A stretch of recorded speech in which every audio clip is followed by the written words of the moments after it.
Hi, podcast friends. Would you like to help all the answers become very, very deeply, profoundly popular? You can do two very simple things for us today to make us incredibly fancy in the eyes of the world.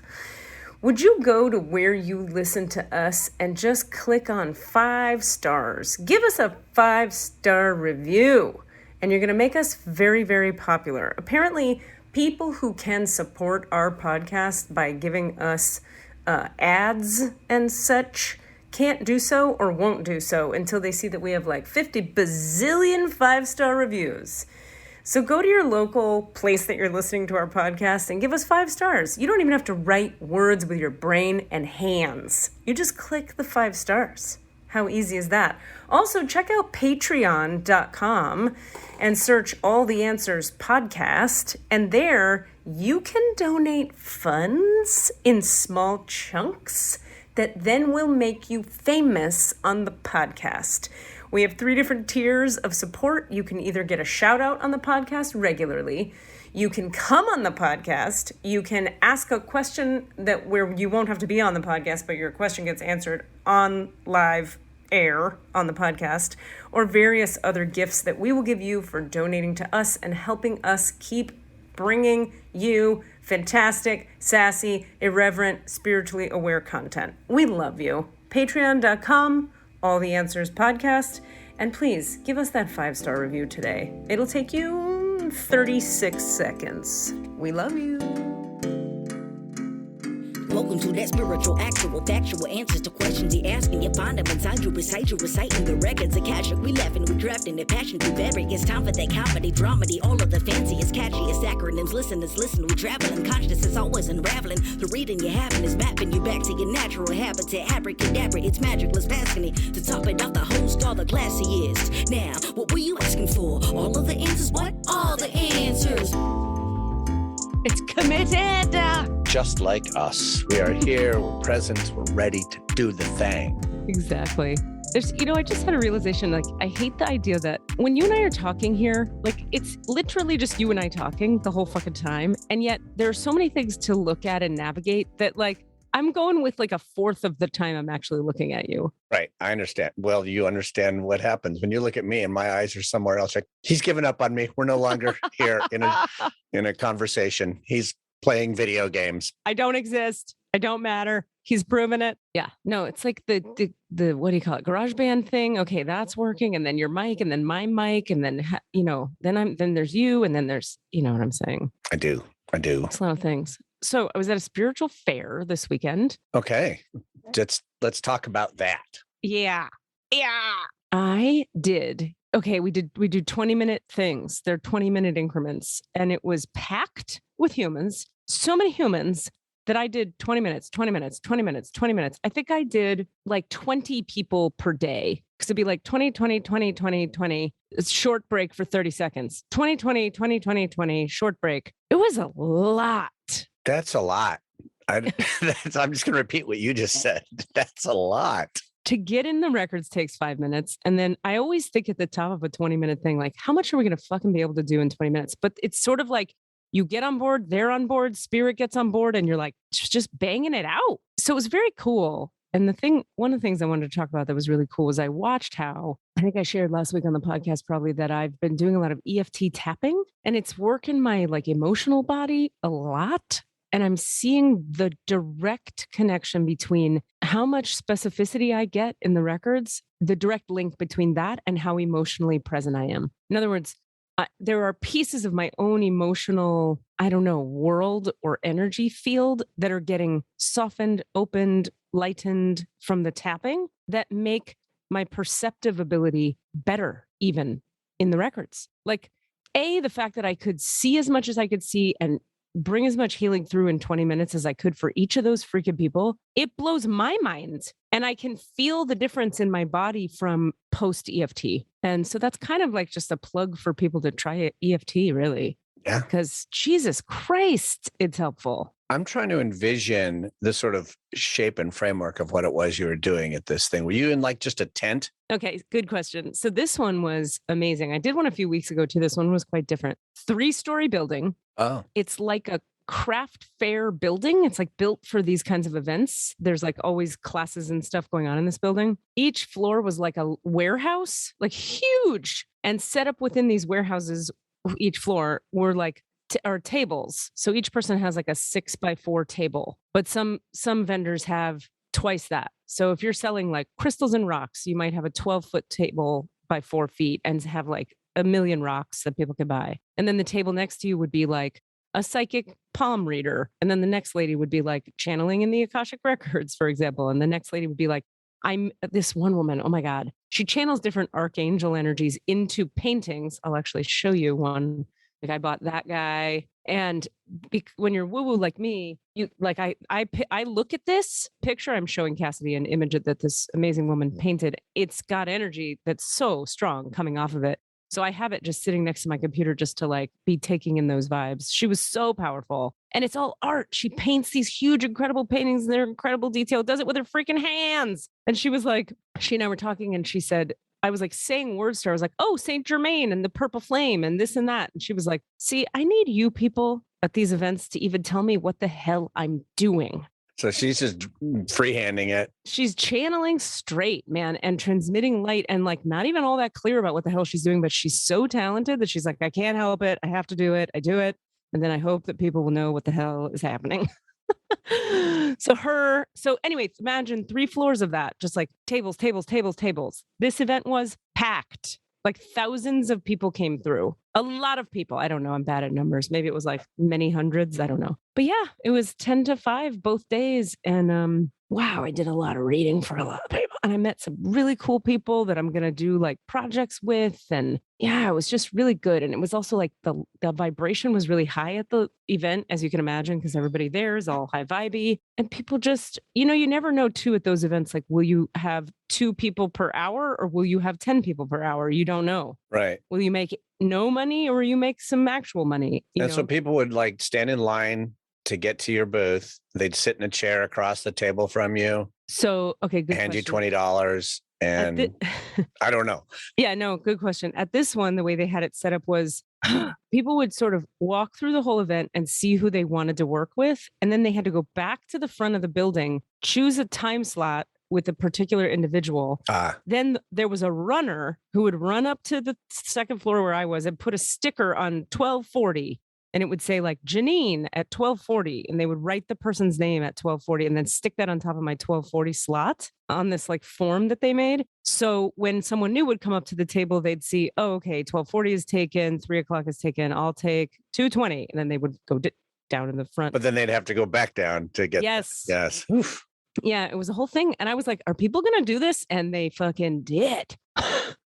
And the really fun part for me, one of them is, so I had a littler table. Mine wasn't as big as some of the other ones. And you get to bring whatever you want to make your table fancy or pretty or whatever. Cassidy, did I make the prettiest, most fancy table of all pretty fancy tables? I did. And I'm going to hope that there were cards that had a QR code on it sitting. Oh my God, so many QR code cards given out, put on tables, handed to people. I posted one on there was like a cork board where everybody saw it, everybody. And at one point, a woman I'd never met said to me, I was like wandering around the space and she goes, oh, you're the one with the podcast. And I go, how would you ever know that?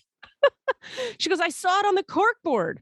I go, it's a black square. How did you know it was me? And she was like, good point. I don't know. And I was like, we are at a spiritual fair. Maybe she scanned it and it opened up to the podcast and there's like a picture of us on the page, maybe. Except I've seen the picture that's on that page. It's not very discernible. It's like, wah. Well, it's like purple and yellow and you can't tell who's in it. I was at a thing, a comedy show, the Speechless comedy show the other night. I wasn't performing. I was just watching. Yeah. Day before yesterday, whatever, Saturday night. And after the show, someone tapped me on the shoulder and I turned around and it was sort of across, they have these like table rows. So it was like, I was on one side of this thing and she was on the other. So I couldn't really, and she just goes, I came to the show because you talked about it on the podcast. And she was wearing a mask, of course, we were all done. And I couldn't see her. I didn't know who she was. I didn't know if it was someone I knew who was just like, hey, I know you and I know the podcast, or if it was just some person, random podcast listener who was, but that might be the first time besides meeting Denise, that like I'm floored. a stranger was like, How did they recognize you? yeah. And how do they know it was me, like from behind? That's why I think it might have been someone I knew who also listens to the podcast, but still. But they didn't say to you who They they didn't were? go, it's good to see you. And then they I was like, oh, that's awesome. That's so cool to hear. And then I kind of turned away for a second and then they were gone. No. So I didn't get to go, hey, who No. are you? Do I know you? Do you listen to the podcast? Where'd you find out about it? Wah, wah, Wait. wah. Mystery listener, please, will you message us, mystery listener? Who went to the Speechless show and tapped Cassidy on the back. and just say, who are you? And should I have, if they're like, yeah, we dated for 2 years. I'm so-and-so. I'm like, fuck. It's just eyes. I'm not perfect with just eyes. I want to say this. I'm so excited by this that if you message us through the following email, allanswerspod@gmail.com. allanswerspod@gmail.com or through the Patreon page, I will answer a question of yours on the podcast. Damn. If you just message us, because I love that you did that, mystery person. Yeah, it was pretty cool. Now, I will say, even better if you go ahead and just go through the Patreon page and join and be a Patreon, because that would be awesome. If you went to Patreon and searched for all the answers and became a Patreon, because today's our plan, we have 2 Patreon. This segue, you just segued Folks. the shit out of that segue. Hells yeah, I did. That was the smoothest segue, and I ruined it, now but I'm so happy. You just threw up a giant roadblock. Now you're like, let's talk about that smooth segue. We have 2 questions from our first 2 Patrioids. Patriots. You know what? Oh God, please never. No, patrons. You know, this is actually a good point. Like, as we build a following, you know that, like, what are they? Armchairians, armchariots. We talked about this in the past and we didn't come up with anything. It's armcherries. Okay, so those for the armchair experts. Other podcasts have different names for their let's people. try pods, potters. No, Podites. but pod is generic. Okay. That's not us. All Answers. the ansorians and answer dancers. Nope, dumb. But throwing it out. This is how you brainstorm. Answer dancer. I weirdly don't hate it. It's so dumb that it comes back around the corner at you. But I got one for you. Okay. The Woo Croo. I don't hate it. I'm just saying. It's a possibility. Wait, here's the only Here's the only problem I could see with that is that because our podcast title doesn't have the word woo in it, right? I almost wonder if that's already a thing. Right. Or if it's from a pickup artist podcast, which would make me want to vomit. Oh God. I love the Woo Croo. Yeah. Oh my God. The All Answers Woo Croo. All the answers. Answer. I'm just going to say the word of one. We'll go with the least interesting part of it. Answerists. Ansorial. No. Ants were animals we liked. Now we don't. They're all dead. All the ants died. I don't hate the Woo Croo. Let's start it. Now it's the Woo Croo. Let's see if it catches on. Oh my God, I'm in love with this so much. Here's my question. Okay, we're going to talk to God right now. God, universe, all the answers, energy, frequencies of light. Who do we all collectively listening to these words at this moment know at Gaia, the television channel Gaia? Who do we know that wants to make all the answers into a television program? A program. Not a program. A program. Who do we know at Gaia? It's Gaia. It's got to be Gaia or Mind Valley. You know the Mind Valley people? No, I've heard of Gaia. I've never heard of Mind Valley. It's like Gaia. Who do we all goddamn know? And how do we get connected? What's the 6 degrees of separation between us sitting here, you listening right now, and somebody at Mind Valley or Gaia? If you have the answer, this is all the answers. You should call us and give us an answer. Yeah, because we need all of them. And we're very selfish about the answers. They belong to us. All of them. All your answer are belong to me. That reminds me, a comedian I know has a joke. Let me see if I can think of it. It's like he's like, I don't want to have kids. And people always tell me I'm selfish for not wanting to have kids. And I say, I don't see how not wanting to have kids is selfish. Isn't it selfish? It would be selfish if I wanted all the kids. I like that. Yeah. Right? Also, like it's weird to say selfish when you're talking about having something, and I'm choosing to not have. Isn't like have Right. the concept of have right is the concept of having itself is like a want is give me something. I mean, I guess people are really pointing to like, you want all this free time to have your choices and your freedom. I just think anyone who's ever said that is just very, very sad, tired, and jealous Yeah. that you have free time. One of my friends who is childless by choice is his smug response, and it's a little smug, but I kind of enjoy it, has to do with especially like sort of semi something liberals who are like he lives in Marin. Let's just say it. He lives in Marin. I like how you got real serious and close to the It's microphone. Marin, you guys. It's Marin. He took his dick out and showed it to everybody. He It's lives Marin. in Marin. They're equivalent. Well, then there's this whole like, or people who like approach him. No, sorry, I got it backwards. Damn it.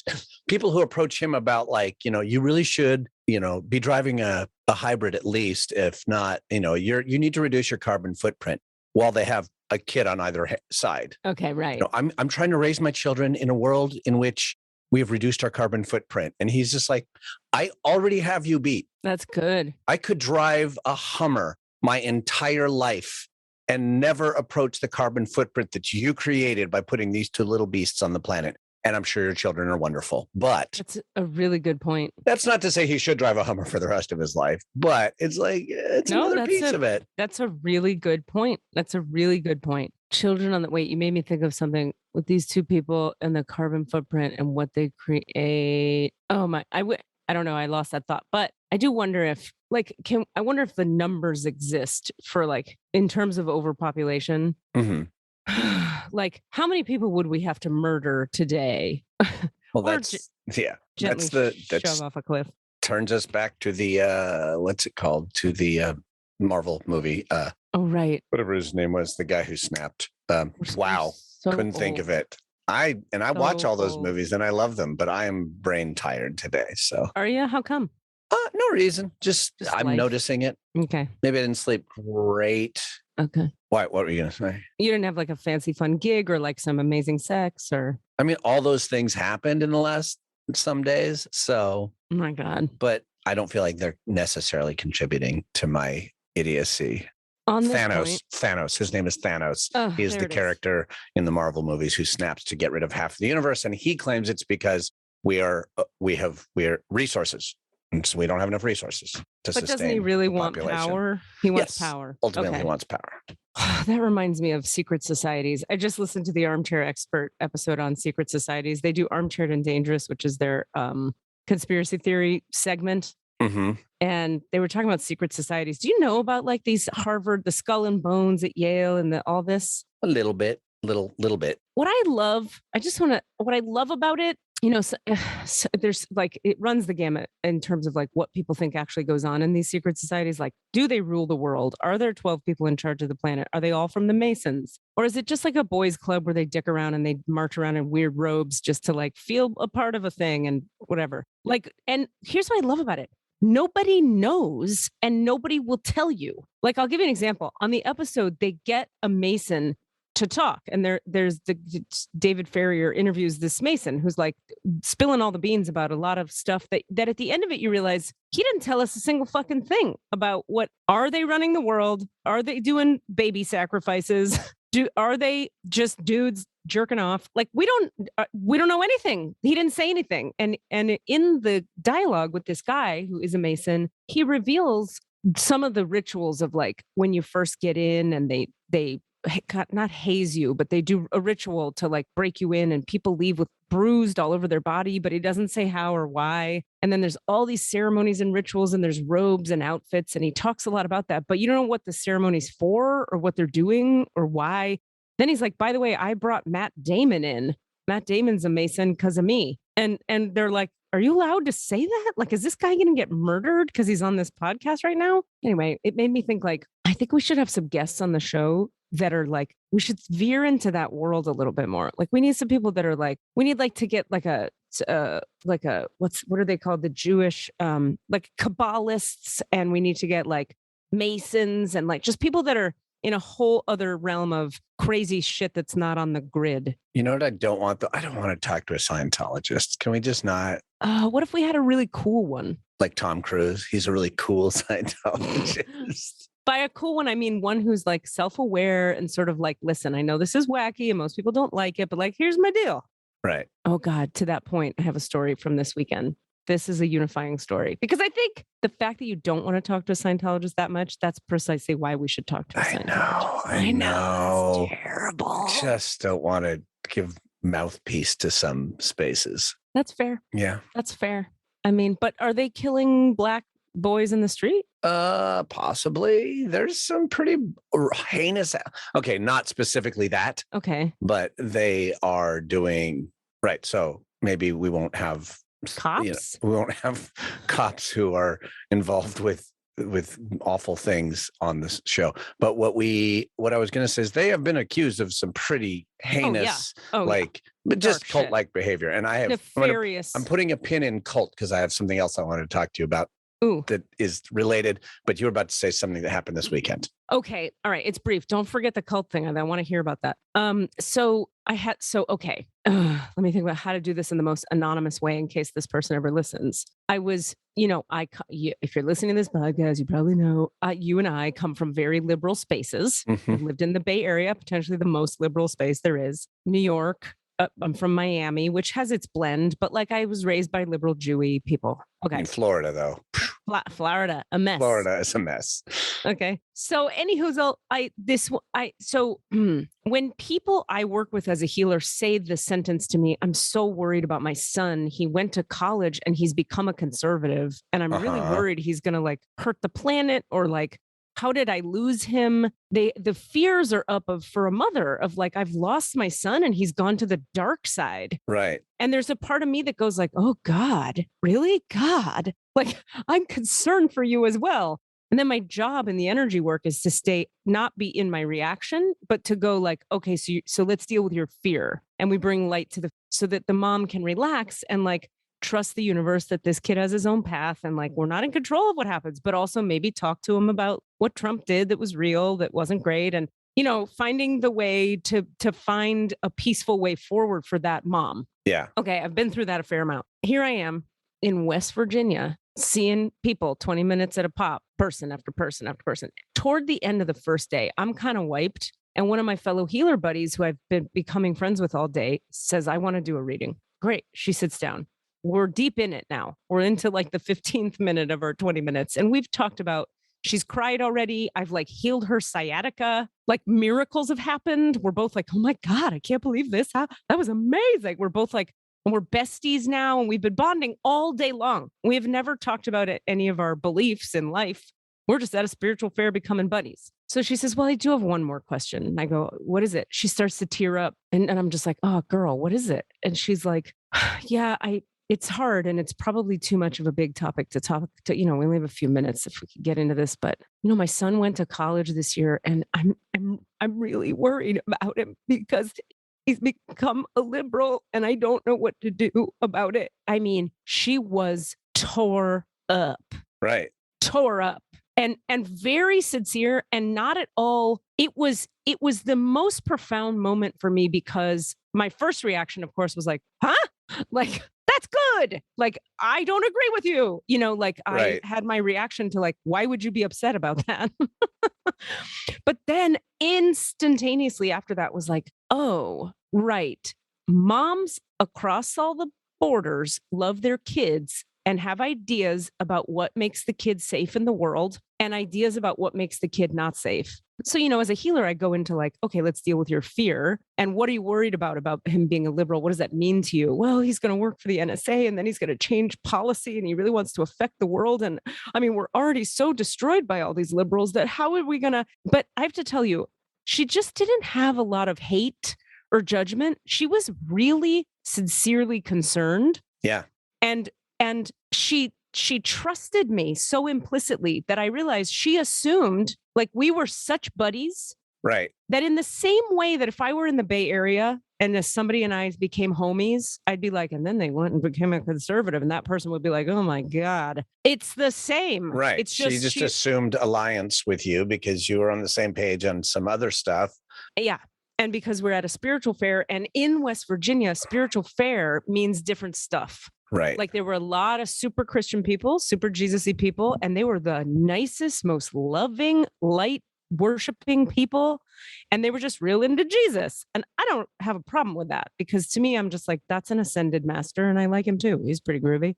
I just like all those guys. But if you like one more than the others, cool. Just don't make gay people not get married. Okay. Yeah. So here we were. And the lesson for me was over and over again. This is the thing I'm always trying to articulate in here that I find is difficult to get, particularly right now in the white hot moment we're in the world. No, I don't agree with a lot of what goes on the right of politics. But at the end of the day, humans are, heart-based creatures who love their kids and their friends, and they just want everybody to be safe and okay. This woman was just sincerely really worried that her son was not okay. Right. And she thought he was like veering into like this. If you and I had kids and they both went to, I don't know, what's a really conservative college, Brigham Young. Yeah, sure. Yeah. Right. Liberty University. Okay. We'd be on this podcast going, what's going to happen? Like, what are they going to become? And are they going to lead some army that like doesn't let Mexicans in the building? You know? Yeah. This woman has the same concerns, just on a different flipped. Right. And so it just was very unifying. And she and I stayed in the heart space, and I didn't go to my mind and go, you're wrong and crazy. I just went like, I love you and I get it. And let's bring some light to the situation. And at the end of the conversation, it turned into a situation about like, her son is actually struggling on some issues that have nothing to do with liberalism. And I was able to say to her, does it make sense to you if I say that his paranoid delusions are actually disconnected from liberalism, that those two things are actually not the same thing? And she was like, it's a good point. It's a good point. Yeah. And I was like, sweet. And you also want to like lean into, I always wonder, like, it sounds like based on her saying like, he's going to join the NSA and whoop-de-whoop-de-whoop, like those are liberal causes. Like a lot of it is just languaging and framing in terms of what do you actually mean by like when you actually find out what it is he's quote gotten into. Yep. Is it that he's become someone who is campaigning for people to stop drilling in the Arctic? Okay, let's talk about that. Is that liberal?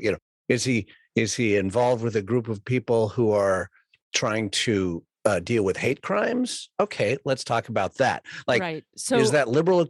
And how do you feel about that issue, Mom? Instead of, and I know this isn't what you were there to do. No, but you were there more to do with the feel part of that and the spiritual part of that. But the logic part of that is often, and I know it's true for all sides of the political spectrum. Once you slap a label on something, it definitely, and then you sometimes stop thinking about what that actually is. I'm like, that's right. Great. You say you are for this. Tell me, what does that mean? What does that mean? Do you, okay. You actually do believe that gay people are evil and should not be allowed to be near children. Okay, that I can deal with, and fuck you. Like then I can be in judgment of your thoughts.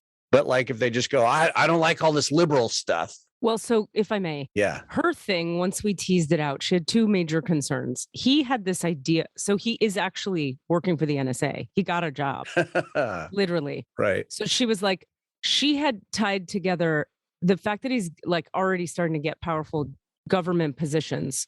Right. She was like, he's going to have effect in the world. Right. And then he's going to be able to like push these liberal policies that are killing our country. Right. That was point one. And a separate point she was worried about was he has this idea that he has these past lives where he was Hitler or I think there was another one, Mussolini or something. And that's why he wants to like take over the world and stuff. And she's like, I actually think he's losing his mind. Yeah, that sounds like paranoid delusions. That's my point. So I was able to help her see that like, however liberal a person becomes, that doesn't equate to paranoid delusions. Paranoid delusions are a separate thing that's happening probably because of trauma. And then when I said that to her, she was able to go, well, yeah, he had a terrible dad and he traumatized his soul. Do you think that's what it is? And then I'm in the records and I'm getting huge yes. Like this kid is fucked up because his dad was dark, not because he's into, Providence, Rhode Island, not because he's liberal. Right. because he had a traumatized childhood. And so I felt accomplished in that I was able to help her see at least that piece is not about liberality. That's about his injuries. Now, the thing about, is he going to go do policy making or change the world through the NSA? I had to help her look at, like, we don't always get to control the paths our kids take. Right. And also, you're just not kind of in control. I'm still hung up. Sorry. I know what you're saying is more to the spiritual points, but just the idea that the NSA is a liberal thing is hilarious to me. Okay. It's out. I mean, I feel like it's all power loves the NSA. Sure. Whoever's in power loves the NSA. It doesn't matter. Right. Like, her point was like, completely transcends liberal conservative. But she was like, he's going to have power and then he can do something with his power and he's going to do liberal things with his power.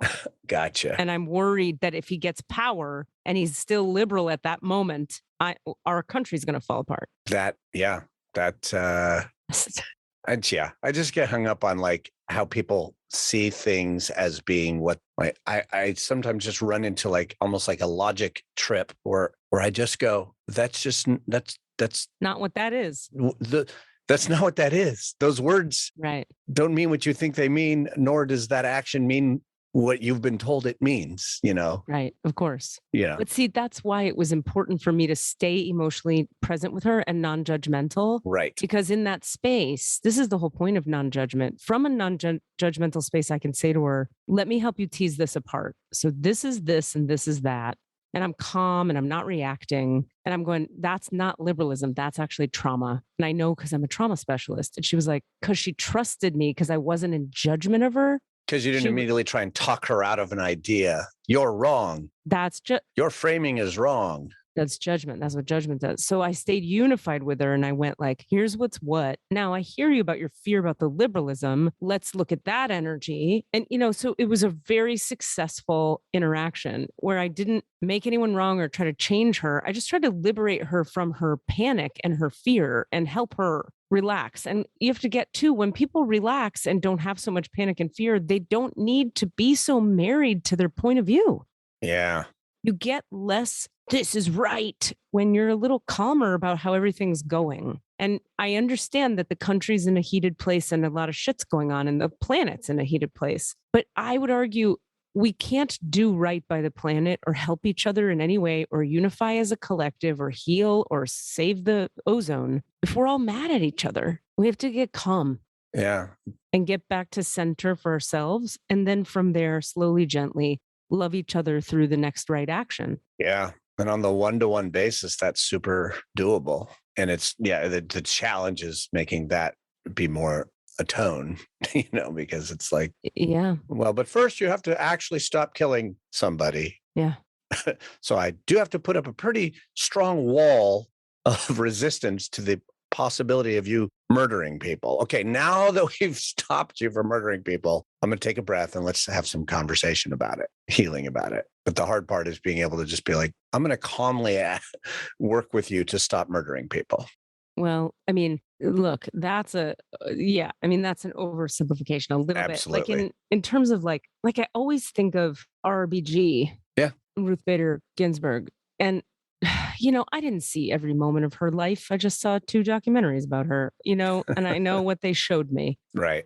But they show her at dinner with this very smug, very righteous congressman who is very much on the opposite side of the aisle from her politically. Or it wasn't dinner. They were sitting in a room next to each other being interviewed and being really put on the spot. Each of them like, hey, you guys are different on this policy. Don't you hate him for that? And don't you hate her? And I watched her like masterfully not hate him. Yeah. He was like, well, look, I know Chuck's kids. Like, I don't know the guy's name. Chuck. Maybe it's Chuck. Maybe it's not. Was it Chuck Grassley? No, but it should be. I know his kids and my kids play basketball with his kids. And like, we've had many dinners and we get heated together. But like the bottom line is he thinks he's doing right by the country. And so do I. Now, here's how I think we do right by the country. We should do this, this, and that. Chuck, what's your point of view? And she would like hand him the mic. Yeah. And give him a voice and you could watch the sort of the vitriol in behind his eyes just dissipate. Yeah. And he'd be like, well, thanks. Thanks. Okay. Well, yeah. I mean, I think this. he didn't have such a need to push back and defend and be so fucking hot-headed about it because she wasn't resisting him. Right. It's the idea of resistance. When you don't resist, the person on the other side can just go like, oh, I guess not. Everything just Right. goes like a limp pain. Yeah. Now, is that true on the streets when you're being fired at? No, no. We're not saying like sing kumbaya in the street if somebody's fucking shooting you with a gun. No. Yeah. No. Get away from there. Or stand up and fight if that's what you need to do. But I'm talking about in the talks later, after when everybody's in court. Yeah. And we're going to go to jail, maybe. That's when somebody needs to be facilitating mediation wherein. Yeah. That's a big part of it all. It's just like, I mean, that's where a lot of like restorative justice work comes in. That's restorative justice is based on that idea. It's not based on the idea of punishing anybody. Fuck yeah, you did wrong, but doesn't do the victim any good for you to go to jail. I didn't do shit. You know what does good is some restorative justice. But in order to do that, we got to do some truth and reconciliation and step to a place where we're actually telling the truth about what's going on and what happened. Yeah. Yeah. That's really hard work, isn't it? Yeah. Like those people, that's some legit homework. That's like putting some big grunt. See, I feel like Our Joy. I'm just going to put in a plug for an organization called Our Joy. Oh, tell us. Restorative Justice for Oakland Youth. And they are now doing stuff nationally. They're a very big deal.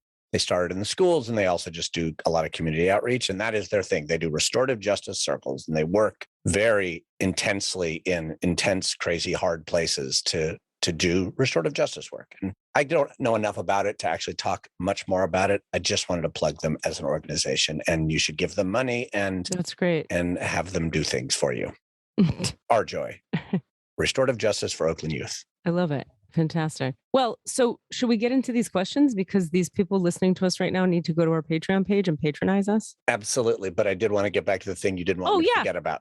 Yeah. Just that, okay, super late to the game, y'all. Admitting a year later, I finally watched Tiger King. Oh. Did you watch Tiger King? Welcome Katie? to the party, my brother. I know. Welcome to 2020. At the end of 2021, I am now with us.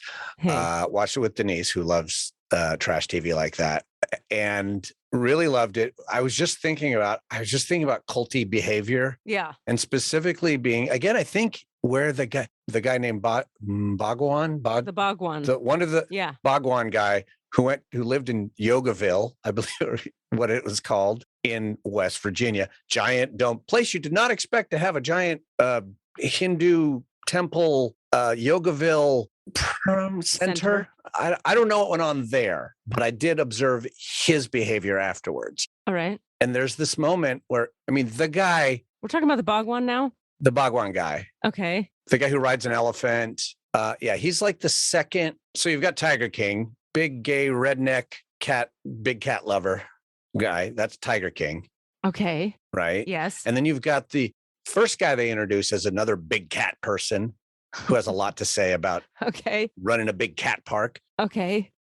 His name is Bhagwan, and he's a I thought you were talking about the Bhagwan. No. The Bhagwan is a spiritual leader. No. This guy calls himself Bhagavan. Okay. His first name is Bhagavan, which different people say mean different things. He says it means one who loves everyone or something like that. And other people say it means Lord and whatever. But he himself has now gathered, like, he has this weird sort of cat park cult where he has really fast. It says translated as Lord. It's an epithet within Indian religions used to denote figures of religious worship. Yeah. All right. There you go. And he said it meant something else because he was like, I would never name myself Lord, but it's what he calls himself. So, okay. And he has a bunch of that fact that he attended or lived in for a while, this place called Yogaville in like West Virginia. What? With a giant dome. Did you see the show? Yes, but I don't remember Yogaville. Yeah. Okay. It was a strange name. It was in like the first episode. And then you start to get to know him better. And just, he has all these like unpaid interns who are beautiful young women. They hardly get paid anything and they have to work 24/7. And, but you get time off. You know how you get time off? Because you're getting implants that he's paying for. And there's and this is all revealed because one of his former employees finally like speaks out and they interview her at length. But then this whole thing gets brought back to him at one point, the interviewer is like, so, a lot of people say that you also, because he's talking shit about somebody else. He says, people would say that, you have all these interns who are working for you for $100 a week and don't have any time off. And they're all beautiful young women. And there's an allegation that, if they sleep with you, they get better treatment. And he goes, you think you're going to, I know what you're doing. You're going to paint me out to be some kind of cult leader, right? I see where this is going, but he doesn't. The end. Yeah. He doesn't actually say. He doesn't prove how he's not one. He just goes, all right. Like I'm kind of some kind of cult leader, huh? End of sentence. End of sentence. Yeah. Yeah, pretty much. And then what happens? Oh, nothing really happens to him, unfortunately. No, but I mean, does the interviewer or the person? The interviewer doesn't follow up on that right then. I think he just lets that be the final word. It was just that guy I reacted to the strongest. There's some trashy, interesting, wild, weird, and their egos are all so enormous. Yeah. And so unassailable. There's a weird relationship between love of big cats. Yeah. And egos that are unassailable, including Carol Baskin, who is totally has her crew of weird shirt cult. Yep. I would argue, though, that we go past ego and into narcissism with those people. Sure. That's what I mean by ego. I mean, like it's real next level stuff. It's an interesting, I don't know that they didn't show us any big cat people, except for some of the people who worked for the big cat people weren't horrible pieces of shit. Right. Like the person who gets their arm chewed off. Yep. And then goes back to work and it's like, I'm good. That's cool. But that's how narcissists work, though. You always get nice people who think you're just a charming leader, right, to follow you. That's how narcissism works. You got to have something about the smugness of Bhagwan. The fact that he also I'm Bhagwan, I'm a holy man. What? I can't believe I don't remember that. It's that same cult have sex with the cult leader problem. Sure. With the holy man problem. Exactly. Yep. Anyway, I really enjoyed the show, but I'm also still kind of grappling with all the different levels of how Tiger King guy is a gay Trumper, So weird. Which is its own thing because as long as you don't challenge this, or this, we'll accept you into this. We'll accept these things that we would also be putting you down for, like being gay. It's. I can't even go near it. It's too much. When I was in Mancos, Colorado, they call it the lesbian capital of Colorado. Uh-huh. It's very high density of gay women. And one of my lesbian friends was giving me a tour of her huge property and all the land, and there's 6 yurts and the mansion. It was just a big, beautiful situation. And she was then there was this stunning building off in the distance, and it was shaped in a unique way. And I don't want to say too many specific details, but I said, oh my God, what is that incredible spaceship thing over there? She was like, oh, we try to ignore that. And I was like, why? And she said that those are the Republican lesbians over there. And they're really vehemently anti everything. They love Trump. They're gay as fuck. And they're fiscally very, very Republican. And they're mad at us all the time. We're always doing something that makes them mad. The chickens got out of the whatever. And it's because we're liberal queers. And they've called us queers. Right. And I just can't, I don't know what to do. I don't know what to do. I don't know how to even respond to that sentence. Yeah. What? Yeah. What? I could even understand if you're just gay and you go, but yeah, I'm fiscally Republican. I believe in fiscal, financial. Sure. How the Republicans. That's the log cabin Republicans. Right. I could sort of that's fine. But how you get hateful toward your own kind, I can't. Yeah. And how you could be, what's the other one? Not fiscal, socially conservative. Socially conservative if you're gay. I don't get it. Yeah, there's plenty of it. I could even get being gay and being kind of an uptighty, conservative-y type of gay who's still Democrat. Right. But I can't understand uptighty, conservative-y gay who's Republican. It's so hard for me to get my head around it. Well, that's just where I put my dick is nobody's business. Everything else is the only thing I care about, I guess. But what about the fact that they want you to not be able to have freedoms, and you're all about freedom as a Republican. Right. I don't know. It's just such a weird Can't be solved. head trip thing. The last thing I'll say, and then we'll do questions. Another thing that happened in Memphis when I was there is I had a different set of lesbian friends who were like, is there anything you can do to help us? We have lost 3 lesbian couple friends. They've become Trump supporters. 3 couples. That's 6 people who are all gay who became Trumpers. Right. And she was like, what do I say to them? What, they were our best friends. Now we don't even know how to talk to them. And I couldn't help them in any way. I was not helpful. I was like, I don't fucking know. Yeah. Get each one of them one at a time in for a session. That's the best I could do, because then the records will talk and I don't fucking have to do it. I don't know what the fuck. I mean, I don't know. I don't have any idea. What do you, I can't even start. No. Hey. Well, we've become more thoroughly untethered from like cause and effect making sense in terms of all these things. Like, the fact that QAnon is like the largest religion, like the largest belief system in America right now, like literally numbers wise. And it is not, it is a thing that originated as a joke. It is a fiction. 100%. There is no, and there's nothing that has ever been predicted has ever happened, but then they just keep making up reasons why that's what this means, but that it continues to be a full belief system. It's like, oh, then we have become untethered from even being able to discuss, because discussion requires at least an agreed upon something in reality. Right. Where you go, right. This is a wallet. No, that's not a wallet. No, it's a wallet. Uh-huh. That's the only thing it is. But you're telling me it's not a wallet. So now we can't even. Totally.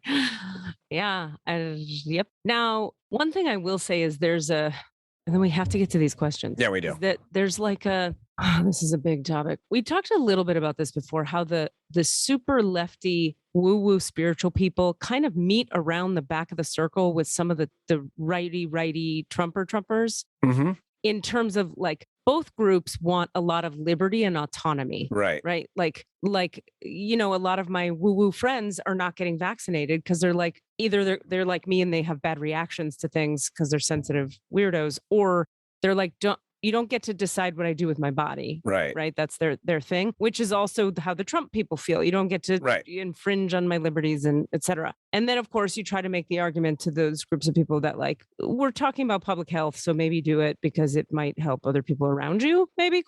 Yeah. And then that's the whole thing. My point being, we do meet back there around the back, we and them. All the time. Yeah. And I think it's to me, what it's indicative of is, again, drawing these lines in the sand where it's like, you're that and I'm this, and I'm right and you're wrong because that you're that and I'm this. Right. It's just been disproved in front of us, given that we meet around the back. Right. It's a circle. It's a circle. Like, let's all remember. And if everybody has kids, they're all worried about their kids, and everybody wants to make some money and have a home and like have friends over on the weekend and not be invaded by terrorists. We all want pretty much the same shit. Yeah. Well, and the problem is that the power structure does is they tie certain issues to the web of issues. And that as a result, abortion is the best example. Like, if they can tie, and they did this I can't cite it right now, but there's like, it's been like, I feel like it was in like the 1970s. It was not an issue that you could tie to one party or another, or to one ideology or another, but they did it. They were like, let's tie abortion to fiscal conservative, all these other things that had nothing to do with this very narrow belief system. Okay. And then as a result, that you start to build a whole system around things. And then people start to believe, like, if you actually said, do you actually think that homeless people should be arrested? Do you actually believe that? Oh, no, I don't believe that at all. But this guy who has all these other things that they believe, says he's anti-abortion. So I have to also agree with everything else he says. I see what you're saying. Yeah. And as a result, and then you start to believe those things because that's what your side believes. That's right. Right. Tribalism. It's tribalism. And yeah. And it's weirdly tied to very specific. And I know I'm definitely have a lot of the same things where it's like, well, I believe in anti-racism very actively and very specifically and how it's tied to all these other things. But then as a result, because of that, I have to like go along with, well, I guess I got to go with the Democrats because they're less racist than the Republicans. And then I start to be like, well, I got to back Biden. And actually, I hate what he's doing here. But you know what? That's okay because it's actually, you know what? You're kind of wrong because, and I start using the same arguments, sort of false arguments as anybody. I see. In order to defend the things I need to be defended. I get it. Yeah. Yeah. I mean, or you can be me and just fully opt out, which is equally stupid. Like I just fully can't engage. I can't because it's all so crazy. I just have to go like, I'm going to bring a bunch of light to the planet and hope it does some good. Right. Which you could very easily argue is me not being useful in any way. Although I've been doing some useful shit lately. I think you've probably been doing some useful shit. Let's get to these questions. Yeah. will you read Margaret's? Because I want to, even outside the records, just hear it. Yes. And kind all right. Like, so just for context, we have two kind of thickly written questions from our first two Patreon folk. Oh my God. Let's just please for a second be very excited about the fact that we have two patrons. You keep saying just, but I want to say, oh my God, we have two. Yes. Two is two more than none. And if we have two, we can have more. And just for the sake of I know Margaret's fine with her name being all over the place, but the other question, we're going to beep out the name. We're not going to replace the name. I think we'll beep it out because we want to be able to say it in order to get things going. Yeah, that works. Hey, buddy, just letting you know. Yeah. That was my message to Des, who's not here today. Oh, gotcha. Hi, Desmond. All right. In the future. So first one is from our very dear super fan friend, Margaret, who was our very first patron as well. Oh my God, I love it. And our first super fan and is in Australia. And we had her on the podcast. I don't remember which episode, but she's amazing and we love her to pieces. Amazing. All right, here she goes. Whew.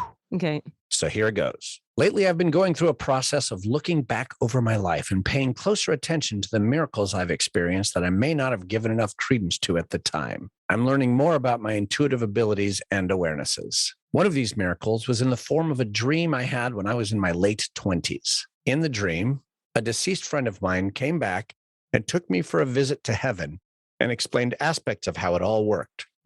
It was vivid and has had a profound impact on my beliefs and values and how I live my life. My question is, why did this dream happen? What is it? Was it in response to questioning I had at the time? Was it something he and I had agreed to do at some time? Was it simply a gift to me from him, God, universe? I'm so grateful for the dream, and I'm curious to know more about it as much as possible as part of exploring more the connection I have with spirit and the gifts I've received in the past and opening to more connections in the future. No, we can 100% answer that. All right, good. You can just get in on that. For shiz. Awesome. Yeah. Should I read the other one and then go into the... All right. Yeah. So that is question one. It has to do with Margaret's dream. Boom. Okay. And let me pull up the other one. Okay. So this one is from... Here we go, saying the name. Now you can start beeping. This one is from... I have a doll named Umi. She was a Christmas gift about 10 to 12 years ago. She's a Bradford collectible doll like you see advertised in Parade magazine. She's a baby orangutan. I love her. Oh. When I got her, she was my artistic muse for a few years. I made her countless outfits and photographed her in lighting that led my Facebook friends to think that I actually owned a monkey because I set her up to look super lifelike. I poured a great deal of energy into her. She felt very alive to me, in that fun way where I know she's a doll, but at the same time, it's so fun to act as if she's real. Anyway, she was real to me. She was the flower girl at my wedding. Oh. She's in our family portrait painted in the living room. She was everything there for a few years. Then we got a cat. Oh. My focus shifted to the living animal and Umi took a back seat. I found the cat chewing on Umi's arm one day, so I sent Umi to live with Grandma. My parents regularly reported that Umi was very sad, and when they walked in the room where she was, they would feel very guilty. Oh. They would take her around with them to watch TV and stuff because they could tell she was so sad. Oh no. Skip forward about 8 years now. Umi's come back into our lives in our house, but it's not the same. The shine went out of her eyes a long time ago. Stop. About a month ago, I babysat my goddaughter and wondered if Umi should go live with. Oh. I asked Umi if she wanted to live with me, and Umi said yes. I intellectually made peace with the fact that I brought an object to life with love and poured a ton of energy into it and then discarded it as my interest shifted. I just want Umi to be happy, and I know that that's not with me anymore. So, Katie, can you please open the records for my doll, baby Umi, and voice her side of the story? Can you ask her where she would like to go next? Would she like to live with? If yes, would she like to live with her now and travel to Germany with the family? The family's going to Germany for a couple of years. Yep. Or stay in the States for a few more years until they return. And my name is, warning, because you'll need her full name.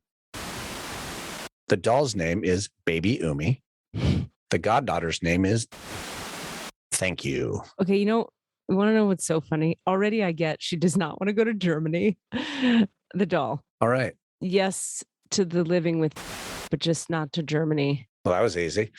But if you want to know more about it, is there more to know about it if we go into the records? Yeah, let's get in there. No, let's get in there. Because you know what I like too? This is a fun thing because the way we learn about the records is they teach us that anything with a conscious or an address has a records. And so objects have consciousness because not the kind that you and I have per se. Not sentience. Not sentience. Which is an intelligence. Correct. Maybe. Consciousness. Whatever. Right. There's a life, there's a vibrancy, there's a pulsing. It's molecules in a space that are conscious. They're not dead. Mm-hmm. I don't know. I was going to say inert, but I think you could even have an inert object that has consciousness. Well, we a few episodes ago, we jokingly talked about, so why don't we open the records of this chair? And you're like, I would love to open the records of a chair. We could totally do that. In this case, let's open the records of a doll. Okay. Which some people would find extremely creepy. The doll itself? That idea. Just the idea that we're opening the records of a doll. Because dolls have such a horror movie thing. That's true. Right. To that point, Rami and I played with a Ouija board when they came over. Oh, yeah? Yeah. Speaking of creepy. And it was cool. That's another story. All right. Let's take a few breaths. Umi, wherever you are in consciousness. We'll start with Umi and we'll go back to Margaret. I think I'm just going to do this one on my own here. We don't need to do too much prep work. I'm just going to say the prayer and drop into the frequency of Umi. It's Umi the doll, Umi the... Baby Umi. Baby Umi.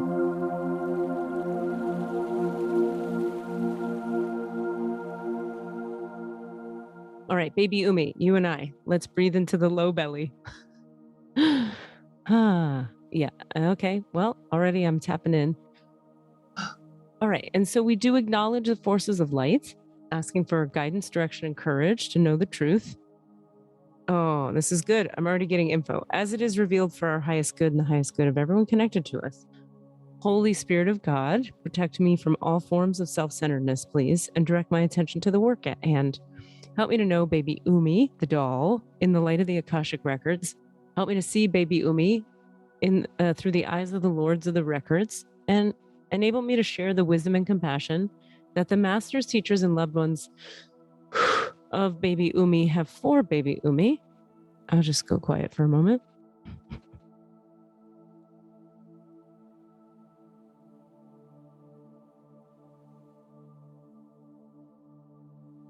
You said, Cassidy, baby Umi is what kind of animal? An orangutan, a little tiny monkey. Okay. Okay, and so we're going to talk here to the record keepers of baby Umi, this orangutan doll. And I ask that you just deepen me into the records of this being. Well, okay, so a couple things happen first. The first thing that happens is I get this strong awareness of how there's this validation from the other side, if you will, that you have imbued, you made this being a being. It's like you imbued life into this otherwise lifeless being. And they want us all to understand something about the power of intention and also the power of the imaginal realm. So this is something that came up recently in a class, I think, or maybe it was on here. I can't remember. But it's important to understand the role of the imaginal realm in terms of its relationship to the deeper realms of consciousness or the higher vibrational frequencies of light. In other words, the way consciousness works is, so there's like, here you are, you humans in the 3D reality, picture my hands together in prayer position, and that represents where we live. And in the Sufi way, we would call that the Mulk realm, or you could say the realm of duality. Now, if I move my right hand slightly away from my left hand, away from the prayer position, but keep it upright, we've moved back a layer, and you could say that that layer is the imaginal realm. And if you move back another layer and separate the hand even farther from the other hand, you move into, let's say, the astral plane. And then you move a step later and farther away, and you get into subtler and subtler realms of consciousness. And eventually you go so far away that you get into the realm called the unity. And that's the Sufi perspective of how time and space works and how the realms of consciousness work.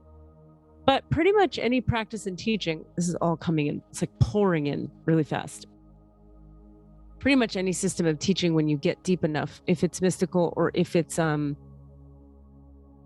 ontological, philosophical, deconstructionist in any way, you're going to get to this point, which is that the imaginal realm, the realm of the imagination, is the closest non-dense, non-physical state of being to the physical body that is away from the physical body.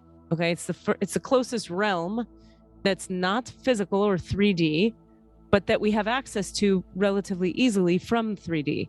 So part of CASSIDY, our teacher back at the Sufi school, the perfected master who would fly from Jerusalem and come to California and teach the white people in this mosque because he's amazing.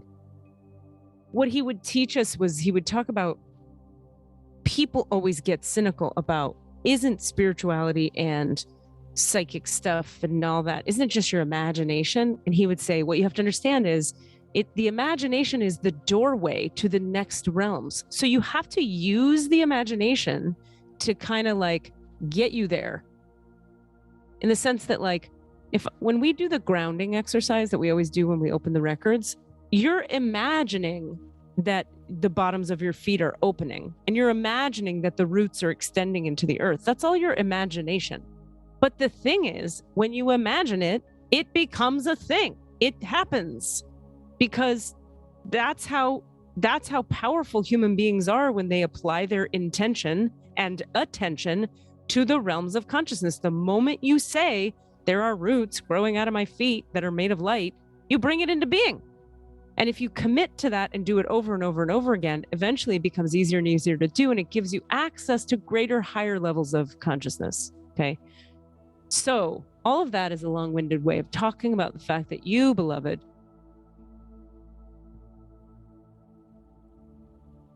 you, through the power of your intention, brought to life this being in the same way that had you had a child, you would have brought that child into being. Now it's different because of, you could say, the alchemy that you used, right? The alchemy of make a human baby is have sex with an individual or do the petri dish or do whatever you do. And then the molecules separate and form and expand, and the human baby happens in the body, and then they push it out. You have a baby. That's how babies work, everyone. That's exactly right. But that's just one form of intentional alchemy. What you did was another form of intentional alchemy. You said, I decide that this baby, Umi, has a consciousness. And then guess what? It did. So that's a little, they just want to talk about that. And I got to tell you, as Katie Rubin, it's really good for me to hear that, because I could not have seen that outside the records. I have trouble with that idea sometimes as a person. So I just appreciate the clarity with which this is coming through. All right. So record keepers of baby Umi, is it in baby Umi's highest good to go to Germany? No. Is it in baby Umi's highest good to go to? It's a yes, but it has a but on it. And so is the but about Germany? No. The but is what? Oh.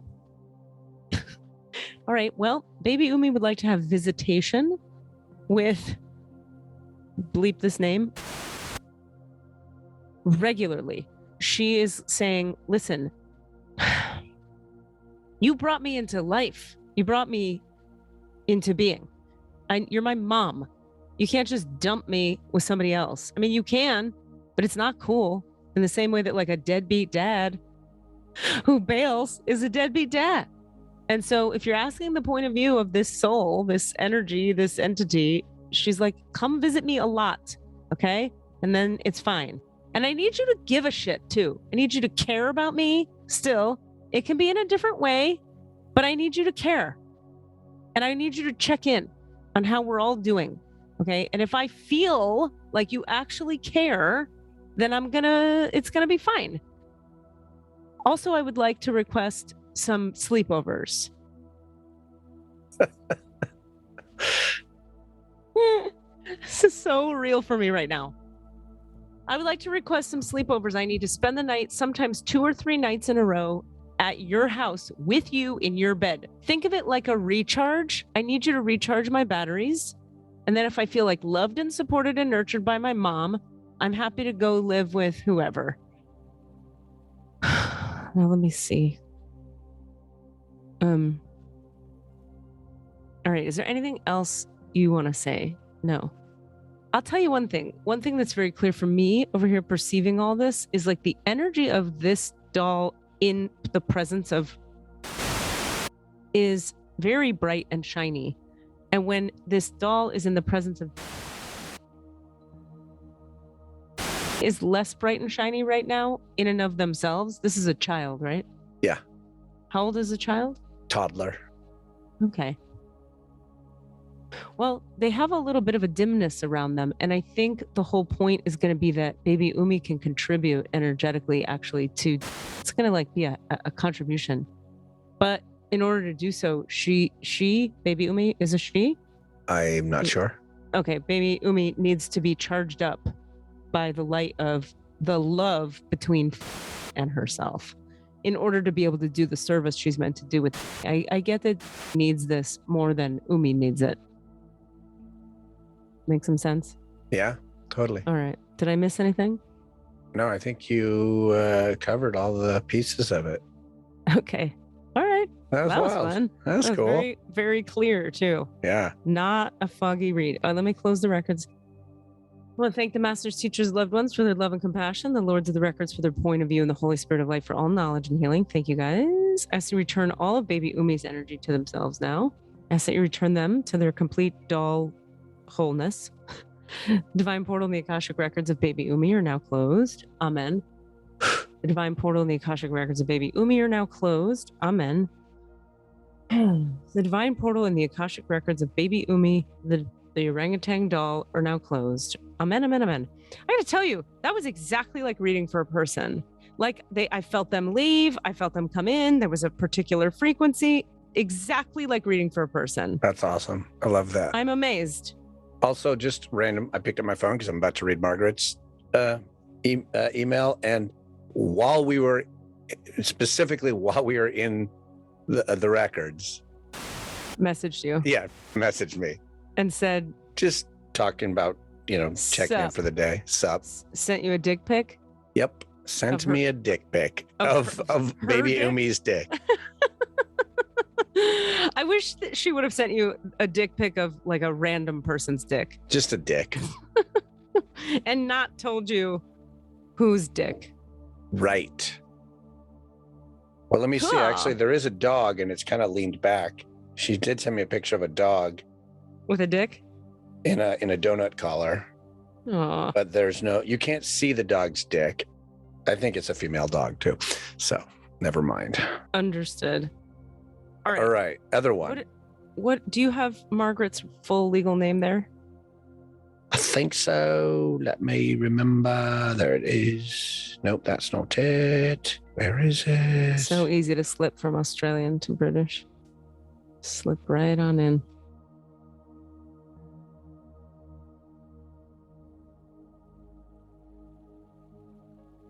Darn it. I mean, I know we have it from the past because we had her on the podcast. Well, we could just do first and last name, Margaret. What is it? McCarahan. Yeah, sweet. McCarahan. She's not a man. The only thing we don't have is the friend's name if we wanted the friend's name. Which friend? The friend that appeared to her in the dream. It's okay. Okay. I think it's okay. Why am I obsessed with Zillow when I live in a lovely place? This place is lovely. Love my place. Can't stop looking at places. Love it. I think it's just like I like to fantasize about other possibilities. My life could be like this if I lived over there. Yep. Maybe that would be the answer. Maybe you need to move again, Katie. Oh, kill me with a fork. Okay. Margaret McCarahan. That's her name? Yep. Hi, Squeezel. Squeezel just woke up to assist with this one. Nice. Stretch. I worship you, canine goddess. We were separated for 3 days. She stayed here with a dog sitter who was a lovely human. Yes, you did. And every time she's such a like beta, wonderful angel dog that she becomes really like chill with whoever she stays with. And so she's always like, oh, hey, mom. Sure. Yeah, sure. I'll go with you. But there's a little bit of an energy of like, I mean, it was cool. Yeah. Huh? No, you happy to be home. Oh, God, I want to eat her on a cracker so bad. I want to spread her like dog pate on a quacker and eat her. Or on a pizza, like for flavor. Okay. Margaret McCarahan. Here we go. And you'll read me the question again when we're in there. Okay.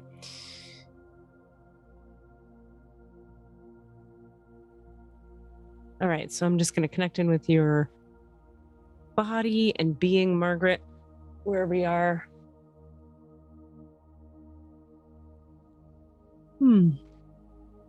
Okay.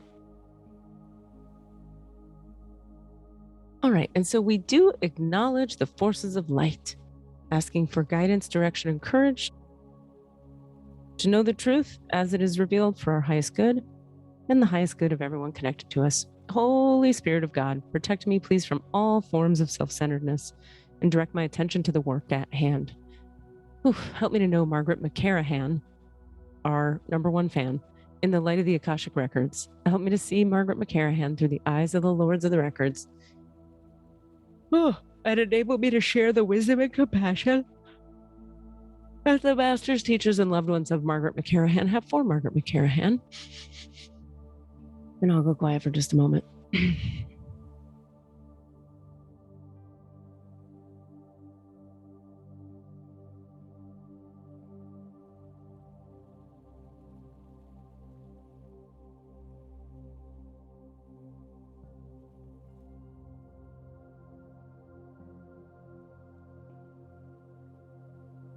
Okay, so I'm just asking the record keepers of Margaret McCarahan to deepen me into her records as deeply as I can possibly travel.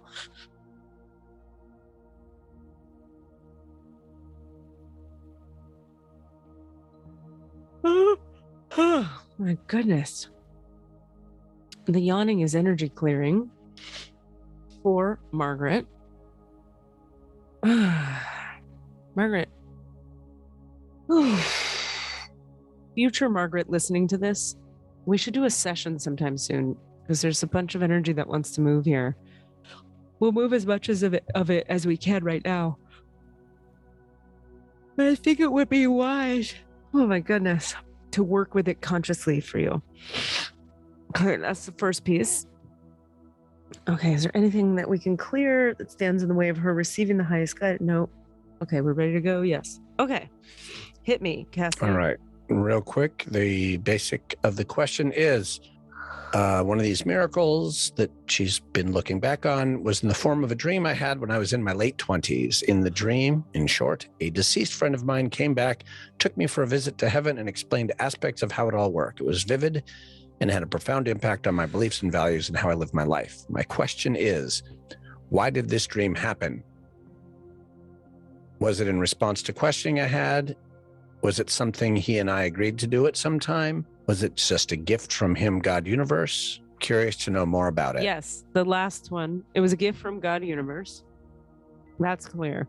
let me, sorry, and I interrupted you. That's pretty much it. She just says, I'm just curious to know as much about this dream as I can.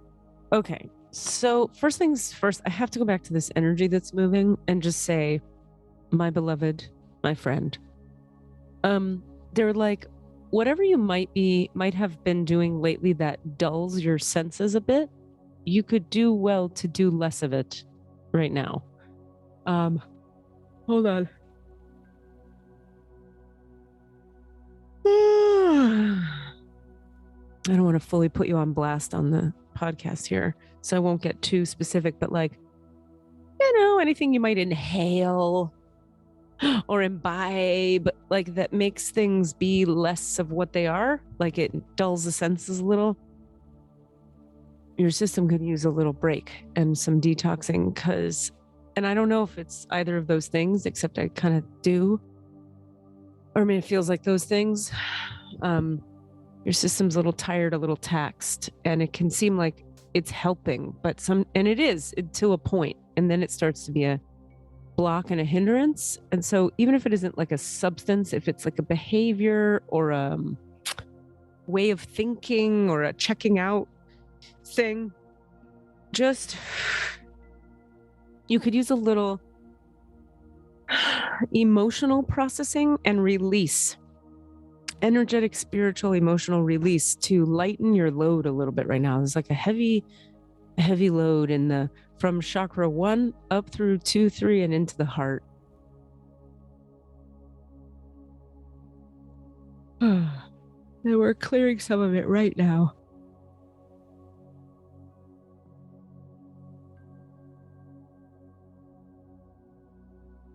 Okay. There are certain amounts of things that like my system just like literally can't not clear once it becomes aware of them. So that was what that was. All right. So the dream she had when she was younger, it was a gift from spirit for sure.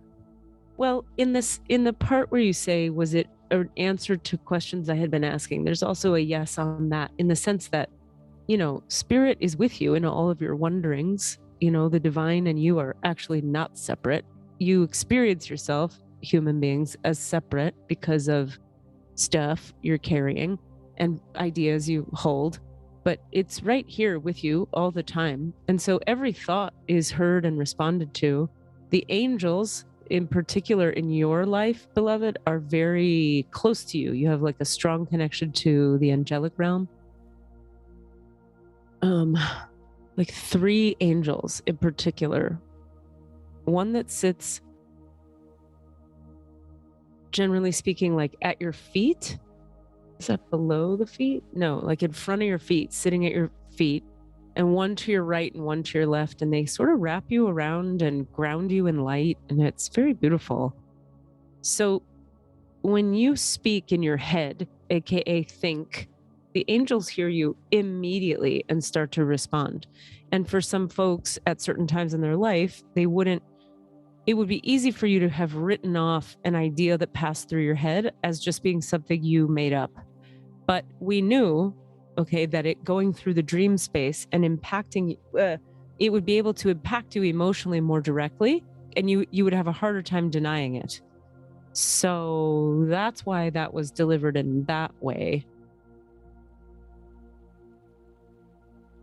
Is there anything else she would benefit from understanding, record keepers, about why it came in this form?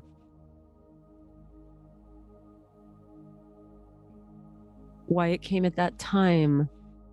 What else she needs to know about it? No. Yeah, so there are, for all people, there are these initiation points along the life path where you're given opportunity to see beyond the veil.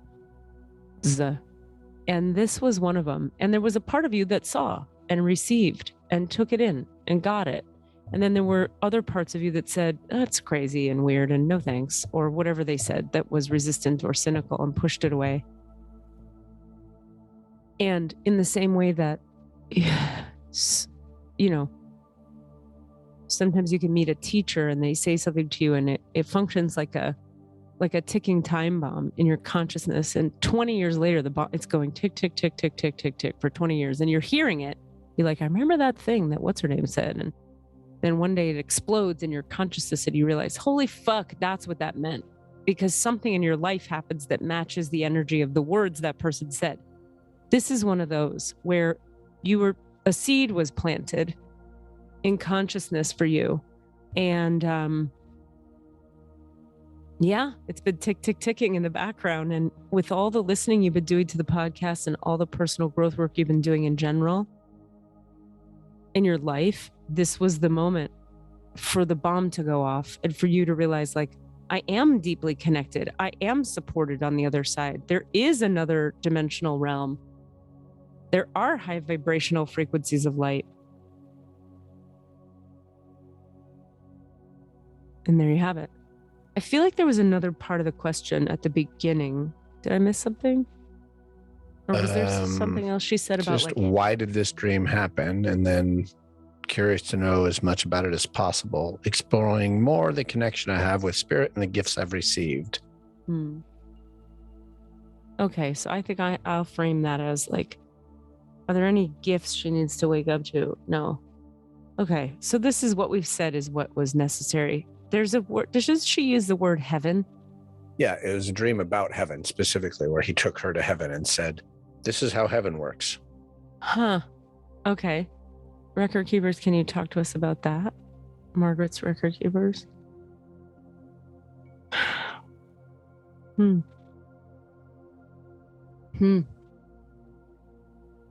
Wow. That's so cool.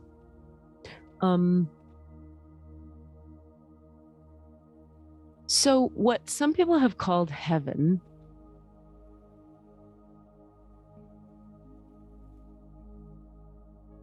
this is interesting because I can see it all and feel it all, and now I'm trying to get it in words. All right, I need you guys to put words around it because I don't know how to say that. So when the soul completes a lifetime, it goes to, for lack of a better way to verb that, a space in consciousness that is high vibrational, made of light, very bright. There are angels there. There are ascended masters there. There are beings of light. You're closer to God there. It's just a bright space where, depending on what's going on with the soul and where it is in its journey, things get sorted through. So sometimes it's like you're figuring out, are you going back? Are you going somewhere else? Are you transcending 3D? Are you elevating? Are you ascending? What's going on? So it's like a sorting process, and it happens in a high frequency realm that some people call heaven. And some people just call a realm, a high frequency realm. What's important is not the story, the narrative of the place or whatever. The way you see people fight wars on your planet and in your dimension about this place, whether it exists or not. And there's sort of like, there's like a deep sigh about that. They're like, oh God, don't you get yet? It's very simple. When you sigh a sigh of relief like that, and you let love into your heart, and you don't have so many blocks to love, that love that you feel, that's heaven. That's the realm of consciousness where souls sort out where they're going next. It's just you could experience it in your body, heart, organism now in your body if you want to do some work to get there, or you can wait until you're between lives and you experience it for a moment. But as you all know, when you come back into a life, you forget, except if you don't. And so it's your choice. And we're telling you this so that you know, so that you have a choice. You actually have a choice. And the way that the Bible was written, by the way, and all the holy books, they were written at a period of time in a way that the people of that time could hear. We don't know how many times we have to say this. It was written in a way that the people at the time could hear. So take from these books what resonates. You don't have to resist them and make them so wrong. Nobody up here, if you will, is like, that book is the book of maximum importance and believe it or die. Nobody's holding it that way. We're beings of love. We gave you words in a book because you fucking need words in a book, you guys. You're not great with like light hits your heart and you see magic and then you just believe it forever. So you have to like write stuff down on tablets and translate it to papers because that's how you guys are. The nervous system and the mind and the ego. And anyway, we just wish you wouldn't have to believe you have to make so much of this heaven or not heaven idea. Yes, the place exists. It's just not, you're not good if you go there or bad if you don't. And it's not like some people, it's not like good people go and bad people don't. Although, you know, when you show up to that phase of consciousness, super heavy, dense, dark, toxic, there are other places, there are other realms. In other words, you can't elevate and move forward on the soul level if you do everything in your power when you're in the human form to work against the nature of the soul. You know, if you murder babies and rape children and throw bodies off of cliffs, if you do terrible stuff that just like, that deadens the light of soul itself, that deadens the light, and you become heavier and denser through your lifetime, which is the opposite of the point. The point is to become lighter and more spacious, more conscious and more awake. If you become more dense, when you leave the body, there is a different place you go to be sorted, if you will. Mostly because the frequency that you're existing at when you leave the body is so dense, it would what's it called? Not tarnish, but it would bring the vibration down of this place you're calling heaven in a way that would not allow heaven to do what it does. It'd be hard for heaven to vibrate at its frequency if all the people working against the light, actively against it, like kill people, murder, make people feel terrible, dominate, murder, go schizophrenic, you know? So we take you elsewhere to sort through and figure out what's going on. And sometimes you stay in that elsewhere a while. So the places that were written about in the books that were called heaven and hell were designed to inspire you to understand what goes on in the realms of consciousness and make choices. Where would you rather be? Where would you rather be? Where it's bright and shiny and you make choices and angels help you? Or where it's heavy and dense and foggy and you just have more suffering created by your own hand? So it was all meant to just give you choice and help you understand the nature of the universe, not to punish and make one thing right and one thing wrong. It's like, it's your choice. All right. And you know, the human experiment is about how will these beings use their choice? And this is the unending question that we're all living into every moment. And you know, the history of humanity on the earth is not, wow, that's interesting. It's not written.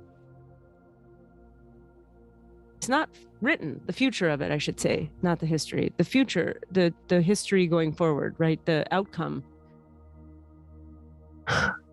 You have the opportunity to right the ship.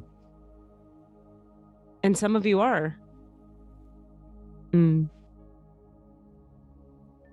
Okay, so now we're on a tangent here, but and so they say, Margaret, it's like all of this information is coming through your records, okay? You have the kind of connection to the angelic realm where this information comes through. So that tells you something about you and what you're ready for. You're ready now to own more of your spirituality, and it's time. You do this charming little thing where you kind of sit on the sidelines and you go like, you're sort of like, yeah, spirit, sure. But like, I'll be over here. And I dabble and I touch in and it's not central in my life. The bomb is going off inside of you right now. After which time, once it goes off, there's no turning back and spirit becomes the center of one's life. And that's the beginning of a whole different kind of journey for the soul. As the soul evolves through time, space, different lifetimes, different bodies, right? Once it's turned itself to the light, to, 51% more light than not. Now you're on a spiritual journey and there's no turning back. And I hate to break it to you, but the bomb has gone off right here, right now. And that doesn't mean you weren't spiritual before. It just means there's the tipping point. You've passed the tipping point. Like they show me the picture of one of those ducks that's on a, oh God. Like a bird that has like fluid in it, tips forward and then pretends to drink and then tips That's back right. up. It's got like a heavy head and it tips into the water. Yeah. Yeah, your bird has tipped. The bomb has exploded. Namaste. Welcome aboard the rocket ship of light. Hallelujah. So it is. And so it would behoove you to connect with spirit every day. And I hate to break it to you, but I think it's safe to say you're going to have a hard time not doing so. Like the more you resist resist connecting to spirit every day, things are going to get weirder and harder. So it's a real simple fix. Just connect with spirit every day. Take 10 minutes, do it, line it up. And then no more deadening practices, please. And boom, things fall into place even more so than they already do for you. Cause you're already a pretty damn aligned magnetic wizard of light. Amen. Okay, let's close up those records unless I missed anything. Nope, we got it all. All right, we want to thank the masters, teachers, and loved ones. That was really a delight. Part of why that was a delight is that over the course of them talking, Margaret's energy field changed. Like it went from dense and we're clearing energy and yawning and clearing to like kind of on the level to like fully on the level.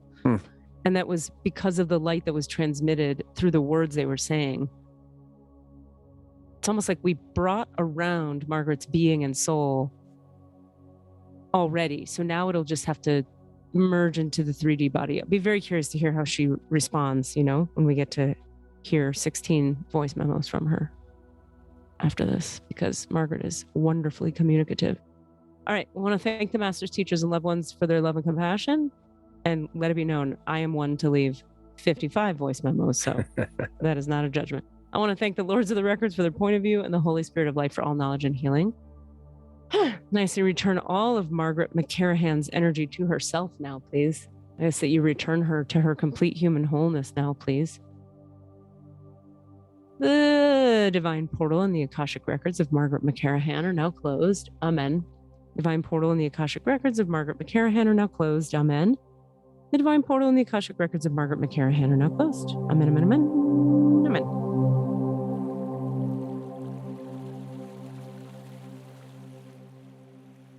What's funny? Every time we go in the records, every single time, every client I have, every time I do it for myself, every time I do the podcast, every time, I always have resistance to going in every time. And every time we go in, I don't want to leave. Yeah. Once we're in, I don't ever want to leave ever again. Why would I ever leave? I don't know. And I'm just like, when universe am I going to just like be cool with it? How about we just hop on in with no resistance?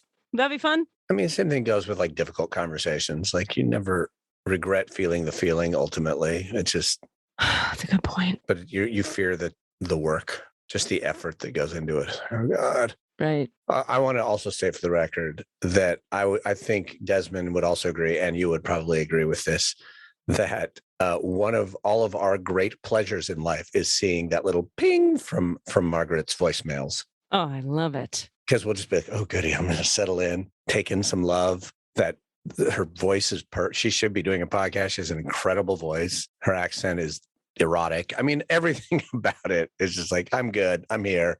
Let me have it. Oh my God. And it's also just like endless verbal praise. Right. She's never like, okay, guys, we have a problem we have to solve. That's what she'd sound like if she had that attitude. She becomes a Jersey person? Mm-hmm. Long Island, really, is what I was thinking. We covered a lot of ground today. We talked about Tiger King, West Virginia, Democrats and Republicans, Margaret, a baby doll. What else? Yeah. What am I missing? Lots. Your spiritual journeys. No, I think that's it. That's a lot, though. That's a lot. It was fun. Fun episode. Yay.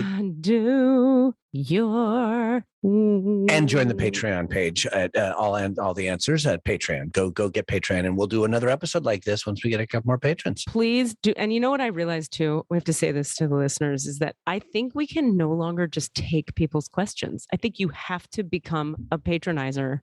Got to do something. Yeah. Yeah, we got to have boundaries here. I mean, we'll set up our own guests for our own purposes, but if you want to get your answer on there, you got to get on the Patreon page. It's got to be a perk. Patronize us. Come on. We love you. You can do it for very little. It's very little. It's nothing. Come on. Or you can do it for a lot. Also, we'd love it if you did it for a lot. Yeah. Yeah. We got at least 2 wealthy patrons out there who are like, oh, you know what? I'm coming in for the 25 grand a year. Exactly. What is Level. money anyway? It's just energy that we've assigned a value to. It's just love, man. Just love us with your green. What's the problem? Get off don't be so tight ass. Smoke. Also, go on where if you can in any way rate. If where you listen to us allows you to rate, please go give us 5 stars. We need more of those. Yeah, particularly if you're on Apple, right? Apple Podcast is the main one. Pretty that much one lets Apple. Yeah. Give us 5 stars, and we need the 5 stars. Don't give us 4.5, please. We need 5. Right. You can write a review if you want, but really just hit that 5. Boom. Be done. Pow. Boomski.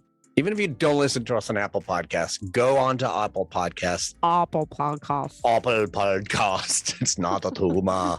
It's an Apple Podcast. All right, let's get the fuck out of here. And yes, come to my healing class. My next round starts Sundays, November 28th. We will take 2 weeks off for the Christmas time.